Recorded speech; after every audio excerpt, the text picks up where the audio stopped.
Today's lesson is scones and biscuits, more than meets the eye.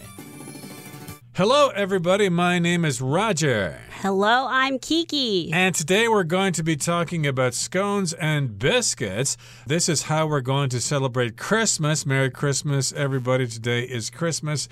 And you might be eating lots of food for your Christmas dinner. And if you want to have some snacks, you might consider scones and biscuits. That's right. And during Christmas holidays or the December holidays, we're always feasting on a lot of savory and sweet, delicious treats. So scones and biscuits are part of our delicious meal. Right, but they are different in different parts of the world, so we're going to talk about how they are different and how the words are pronounced in different places. So let's get to it, everybody. Let's listen to the first part of our lesson right now, and we'll be right back. Scones and biscuits, more than meets the eye. Scones and biscuits are delicious treats that liven up any meal. Known as quick breads because they don't require any time to rise prior to baking, both came from pastry recipes that were brought over to the US by the British. Although they often look alike and contain similar ingredients such as flour, butter, and baking powder, scones and biscuits have their own unmistakable tastes and textures that clearly distinguish one from the other. 大家好，标题中首先来看到片语More to somebody 或是 something than meets the eye. 它的意思是比表面上还要有趣或是复杂。我们可以说 After speaking with her, I learned there is more to Jenny than meets the eye. 在跟 Jenny 谈过话之后，才发现她挺有趣的。又或者说 There is more environmental damage being caused by this garbage dump than meets the eye. Chemicals from it are getting into the groundwater.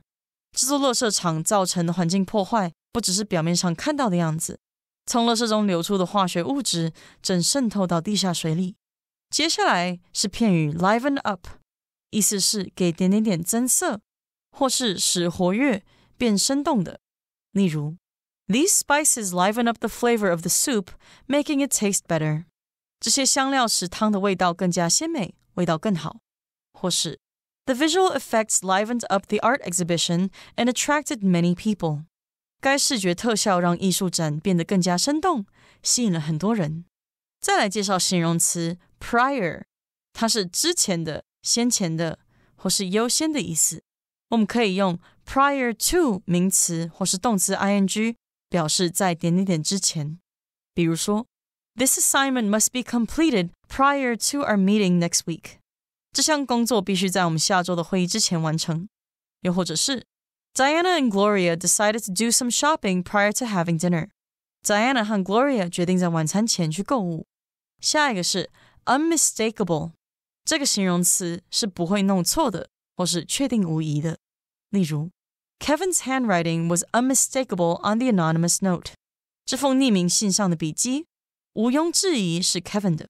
或是Discoloration around the wound is an unmistakable sign of infection. 伤口周围变色，确定是感染的征兆。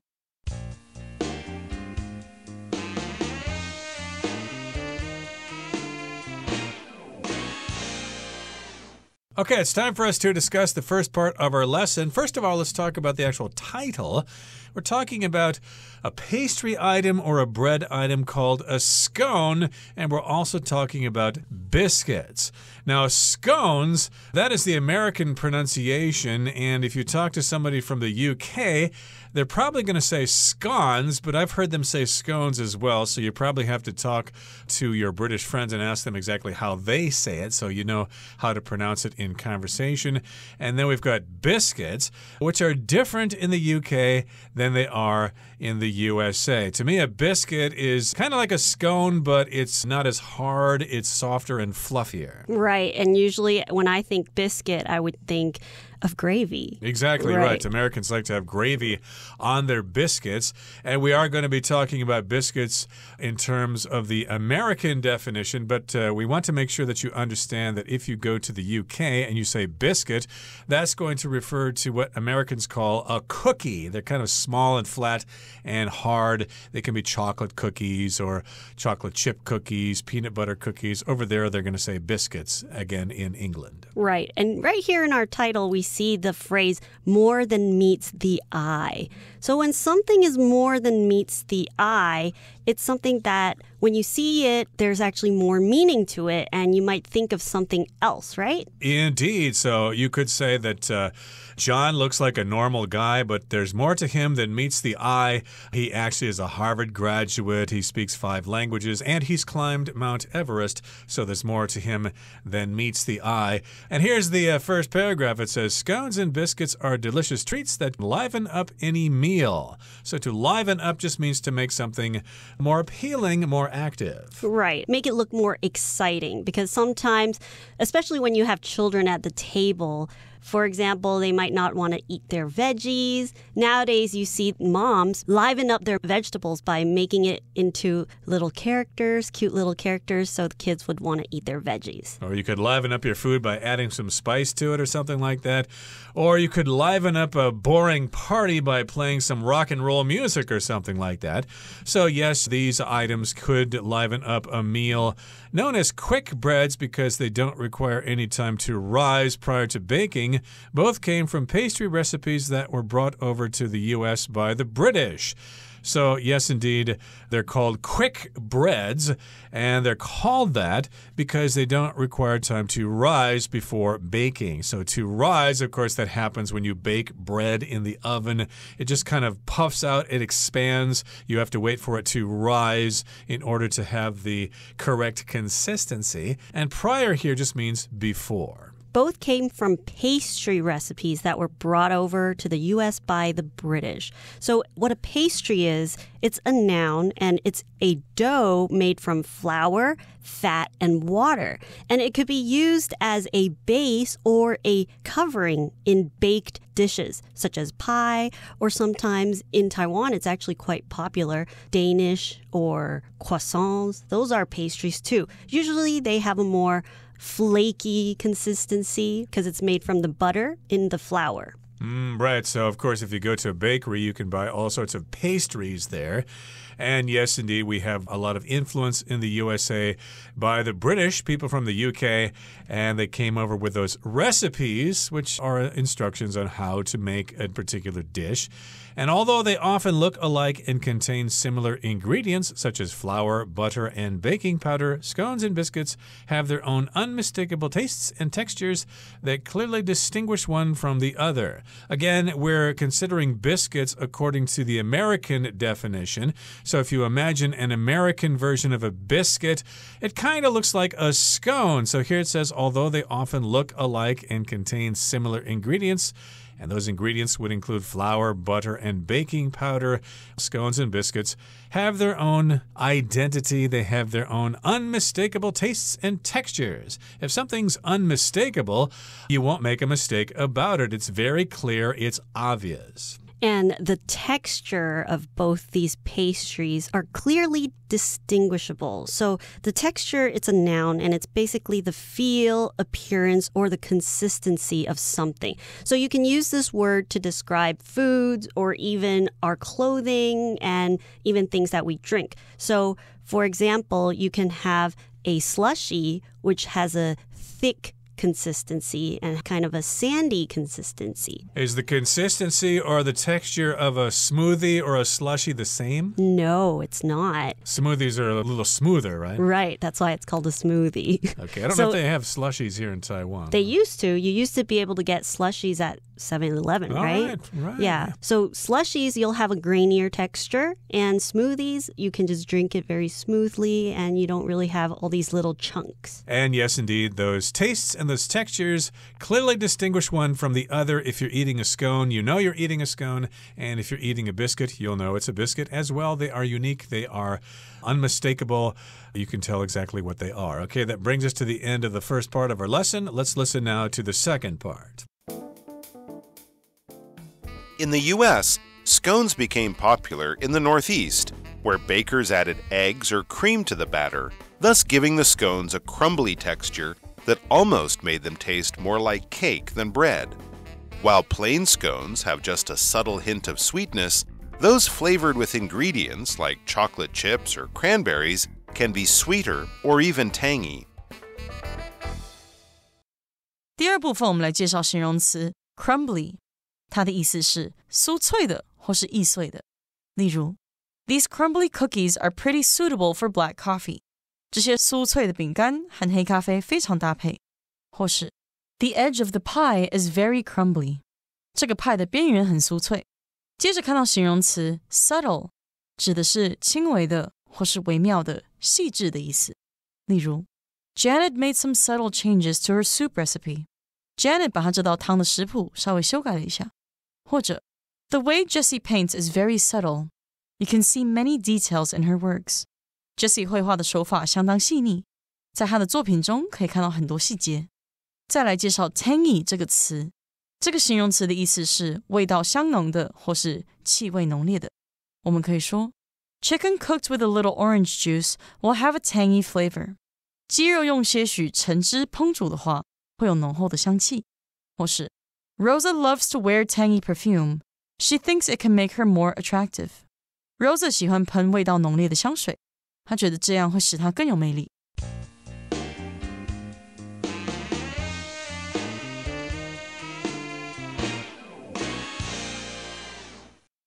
Welcome back to the second part. Let's talk about it. In the U.S., scones became popular in the Northeast, where bakers added eggs or cream to the batter, thus giving the scones a crumbly texture that almost made them taste more like cake than bread. So in the U.S., they started to add different ingredients to the recipes that the British brought over. So they added eggs or cream to the batter, which is the mixture that they're going to make the scones with. And their scones became more crumbly. The texture became more crumbly. And what crumbly means is that your biscuit or the food item that you have, it breaks apart easily. It breaks into little fragments. So it could also be used to describe other things that are able to break apart. Right. Of course, cookies in the U.S. are very crumbly. You got to be careful where you eat them because you might get crumbs on the sofa or something like that. So use a plate if you eat them sitting on the sofa. And yes, indeed, these scones have a crumbly texture. And that almost made them taste more like cake than bread. Again, this was happening in the Northeast United States, New England and New York and places like that. While plain scones have just a subtle hint of sweetness, those flavored with ingredients like chocolate chips or cranberries can be sweeter or even tangy. So again, there are different ways to bake scones. Plain ones are not going to be very sweet. They just have a subtle hint of sweetness. If something's subtle, it's not so obvious, okay? You have to pay attention or else you'll miss it. Right. And sometimes it might even be hard to describe it because you feel like you taste the sweetness, but it's not totally there. So being subtle is just giving you a little feeling of something.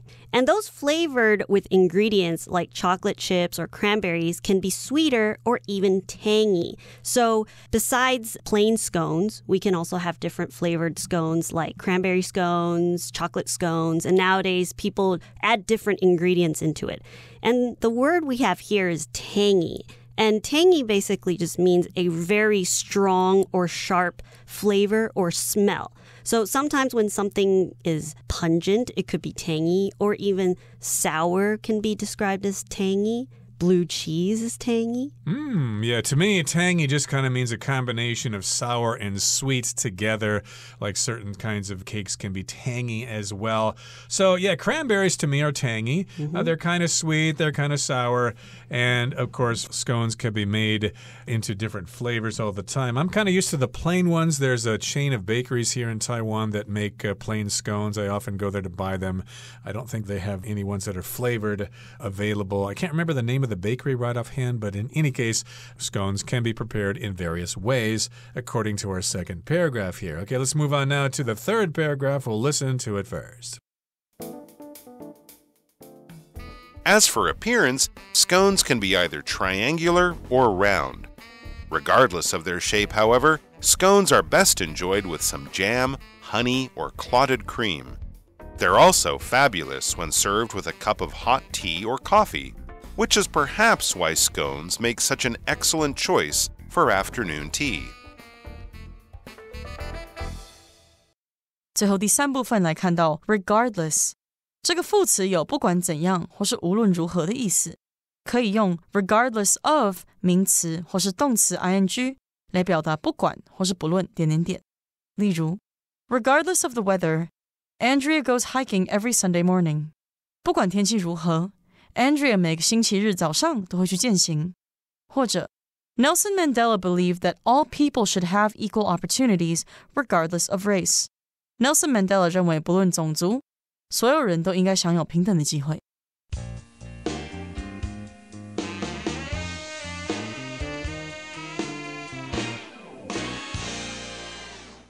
Welcome back to part 3. Let's talk about what scones can look like. As for appearance, scones can be either triangular or round. So they can have 2 different types of shapes in general. You can have a triangle shape or a round shape, but I've seen other funny shapes. I've seen a teddy bear shaped scone. Oh, you have? Yes. You'd have to have a certain kind of mold for that, right? Right, exactly. I've even seen gingerbread man scones. Okay, interesting. That would be a scone man, I suppose. Right. But in any case, yes, they can be either triangular or round. Most of the time for Valentine's Day, maybe somebody out there is making heart-shaped scones. Who knows? And regardless of their shape, however, scones are best enjoyed with some jam, honey, or clotted cream. So here, regardless just means it just doesn't matter what their shape is, okay? Regardless of their shape, whether it's triangular or round or trapezoidal or whatever, scones are best enjoyed if you have some jam on them, some honey, some clotted cream, or butter. I like to have butter on them. Clotted cream is a term I had to look up because we don't really have this in the USA. What I saw in the dictionary said that it's milk that is slowly heated and then allowed to cool, and then the thicker parts of the milk float up to the top, and it becomes kind of clotted or kind of chunky, and of course that's very popular in the UK. Not so much in the USA. You never know. Maybe they've got it in New York or San Francisco or yuppie places like that, but where I'm from, we didn't have clotted cream. So it's kind of similar to cream cheese. Sounds similar, yes indeed. It's kind of a thick. And scones, they're also fabulous when served with a cup of hot tea or coffee, which is perhaps why scones make such an excellent choice for afternoon tea. Indeed, that does sound very tasty. Scones, to me, at least the ones I've had, are kind of dry, okay? So you should really eat them with some kind of beverage. And yes, they do taste really good with a cup of hot tea, especially if it's black tea. And here we have our vocabulary word fabulous. And basically, fabulous is an adjective to describe something that is very good or even wonderful. And sometimes we use the word fabulous to describe something to have a large amount of. So, for example, somebody can be really exciting and they have so much energy and they have so much positivity that they're just such a fabulous person. Indeed, or you could describe someone's appearance as fabulous. Your female friend may have just gone to the beauty parlor, and after they get back, you're really impressed with her new hairdo. Oh, you look fabulous. You look like the Princess of England or something like that. You really look gorgeous. And in this particular case, though, we could say the scones are delicious. They're really tasty. They taste wonderful when they are served with a cup of hot tea or coffee. Have you enjoyed scones before with either of these beverages, Kiki? Yes, I have. I've enjoyed it with hot tea. And like you mentioned, Roger, that sometimes the scones can be quite dry. So when you add jam, honey, or even butter, it mixes up that texture a little that makes the scone taste even better. Indeed. And so we're describing them as being fabulous if you serve them with hot tea or coffee. And of course, they are commonly consumed in the English tradition of afternoon tea.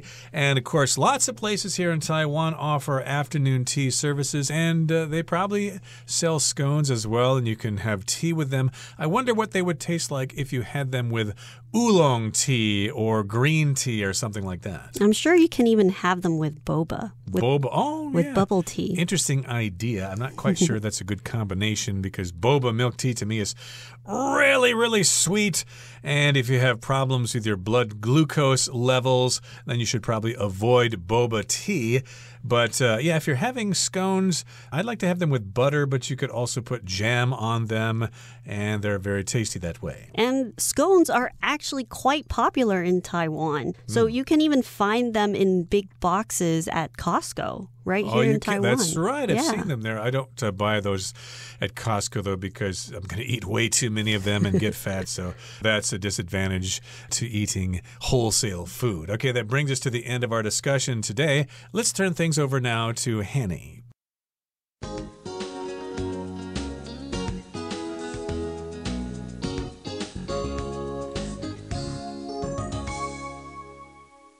各位同学大家好，我是 Hanny。 我们来看今天的文法重点。课文第3部分的第一句写到 As for appearance, scones can be either triangular or round. 至于外观，司康不是三角形就是圆形。那这边我们要来复习 either A or B 的用法。Either A or B 可以表达不是 A 就是 B，A 或 B 两者当中的任何一个。那么 either ... or ... 它们是用来连接词性相同的字词。在连接主词的时候，动词是要配合最靠近的主词来做变化哦。我们看两个例句。He is either unwilling or unable to help us. 他不是不愿意做，就是没办法帮助我们。好，那这边是连接两个形容词 unwilling 和 unable。那我们再看另外一个例句是 Either you or Jamie has to fix the problem. 不是你就是 Jamie 得解决这个问题。那例句里面动词我们就是要配合最靠近的主词 Jamie， 所以后面是搭配 has to 而不是 have to。好，那我们读到课文最后一句，他说 They're also fabulous when served with a cup of hot tea or coffee, which is perhaps why scones make such an excellent choice for afternoon tea. 佐以一杯热茶或咖啡也很棒，或许这就是司康成为下午茶绝佳选择的原因。好，我们看到句子里面的 which 是用来代指前方子句，也就是佐以一杯热茶或咖啡也很棒的这件事情。那么 which is perhaps why ... 是用来表达这件事情或许就是什么什么的原因。好，那当我们使用 which 去引导关系子句来对前方子句补充说明时，因为我们 which 修饰的对象是明确的，不需要限定范围，所以这是属于非限定用法。which 的前面必须加逗号哦。我们来造个例句 Tina is lactose intolerant, which is why she doesn't drink milk.Tina 有乳糖不耐症，这就是她不喝牛奶的原因。好，那再看一个例句 Eric became addicted to online games, which made his parents worried. Eric 对线上游戏成瘾，这使得他爸妈很担心。好，那句子里面的 which 是用来代指前面那个子句，也就是 Eric 对线上游戏成瘾这件事嘛。那 which made his parents worried 是用来补充说明这件事情让他爸妈很担心。因为是非限定用法，所以关系子句要用逗号跟主要子句隔开。那其实在这个例句当中，我们还可以省略关系代名词 which， 然后把主动的动词 made 改成现在分词 making， 那么例句就会简化成 Eric became addicted to online games, making his parents worried. 好，那么以上就是今天重点整理，我们回顾今天单字吧。Prior. Jacinda promised to complete the essay prior to class tomorrow. Pastry. I often buy a pastry from the bakery for breakfast. Texture. The cake's texture was a perfect balance between moist and crunchy. Subtle. Warren made a subtle nod to indicate to Frank that they should leave. Regardless. Claire said she'll come to the party regardless of her busy schedule. Fabulous.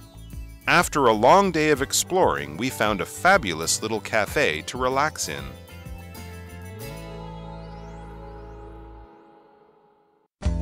Well, that brings us to the end of another edition of our program, and please make sure you join us again next time. From all of us here, I am Roger. I am Kiki. See you next time.